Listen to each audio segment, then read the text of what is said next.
دوای 15 ڕۆژ لەکردنەوەی 12مین پێشانگای نێودەوڵەتی کتێب لە شاری هەولێر کۆتایی بە چالاکیەکانی هێنا کە زیاتر لە 700,000 ناونیشانی کتێبی جیاوازی تێدا نمایشکرا بوو. بەپێی ئامارێکی دەستگای چاپ و بڵاوکردنەوەی وەزارەتی ڕۆشنبیری لە ڕۆژانی سەرەتایکردنەوەی پێشانگاکەدا کتێبە فرۆشیان زۆر بووە، بەڵام لە ڕۆژانی کۆتاییدا کتێبە زانستیەکان و ڕۆمان فرۆشیان بەرز بۆتەوە. هەموو باسی ئەوەیان کرد کە ئەمساڵ فرۆشتنیان زیاتر بۆ لە ساڵانی پێش و ئەگەرچی قەیرانیشە خۆی دەستگاکانی ئەوانێک کە کتێبی ئیسلامیان هەیە پار بە ڕێژە پێدرێن پار 140 بوو دەستگاکان، بەڵام ئەمساڵ 100 دەبوو، دەتوانم بڵم تا 100 دەبوو کەمی کردبوو و ئەو کتابانی کە زۆر فرۆشیشان هەبوو خوێنەر بە دوایگەڕا زیاتر ڕۆمان بوون. من لەوەی کە لە دەستگاکان پرسیارم کردووە ئەڵێ زیاتر ڕۆمان.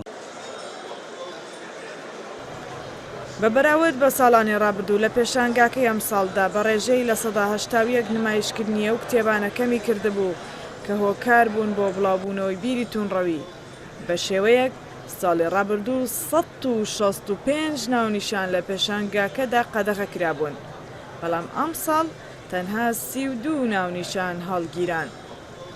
خاوەنی چاپخانەیەک دەڵێت هەموو کتێبە جیاوازەکان خوێنیری خۆیان هەیە، بەوانەشەوە کە توونڕەوی بڵاو دەکەنەوە. کوردەکان هەر ئەوە لە ینی لە کوردستانی خۆمانە، بەس عەرەبیەکان چونکە داری عربین یعنی زیاتر ئەوان مەکتەباتیان زیاترەیە و ینی سەقافەتیان زیاترێکە. ئێمە کوردی خۆمان مەحدودە، دوو محافظەیە، هەرێمی کورد بڵێن سلێمانی و هەولێرە، ینی مەکتوبەکان مەحدودە، بەڵام عەرب هینە بڵێن وڵات عەرەبیەکان زۆرن. ئەوەیە ینی مەسەلەکە ئەوەیە. لە پێشانگاکەدا هەر چاپخانەیەک ڕێژەیەکی بۆ بەشداریکردن بۆ دیاری کراوە. ئەمساڵ ڕێژەی لە 100 بۆ ئەو چاپخانانە تەرخان کرابوو کە کتێباینیەکان بەرهەم دەهێنن. لە کاتێکدا ساڵی ڕابردوو ڕێگەیان پێدرا بوو بە ڕێژەی لە 140 بەشدار بن. ئێمە سەرچاوەکانمان زۆرە، هەموو ساڵێکیش لە 185 کتێبەکانمان دەفرۆشین و زۆرێک لە کتێبەکانی ئێمە ئاینین، چونکە لێرە لە کوردستان کتێبە ئاینیەکان خوێنەرێکی زۆریان هەیە.